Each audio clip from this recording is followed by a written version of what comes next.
En ce froid lundi de janvier, une équipe de la télévision publique espagnole, la RTVE, était de passage au 99 bis de Wany. 2 cadreurs, une réalisatrice et une journaliste, Anna Bosch, venue à la rencontre des anciens mineurs de l'association Acusto Seki. Je travaille pour ce que serait l'équivalent d'envoyé spécial en Espagne. Donc c'est un programme de long reportage sur des sujets internationaux. Et on m'a demandé de faire un long reportage, un portrait de la France. Et moi, j'ai choisi faire ce qu'on appelle le Nord-Pas-de-Calais parce que je trouvais que c'est une région de la France avec une personnalité spéciale.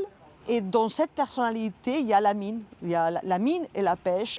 L'équipe espagnole veut ainsi s'éloigner des clichés parisiens ou encore méditerranéens de la France.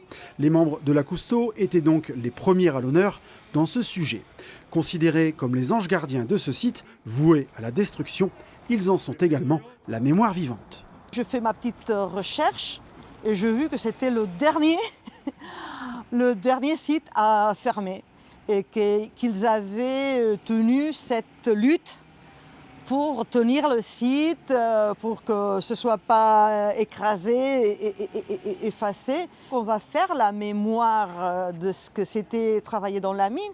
Et aussi, ce qui nous intéresse beaucoup, c'est comment la mine, comment le fait de travailler dans la mine influence le caractère des gens.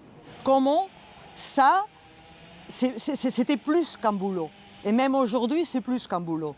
Il n'en fallait pas plus pour que tous ouvrent leur cœur et leur boîte à souvenirs au cours d'une interview à bâton rompu. Mais la prochaine élection présidentielle tenait également une place particulière à quelques semaines du scrutin.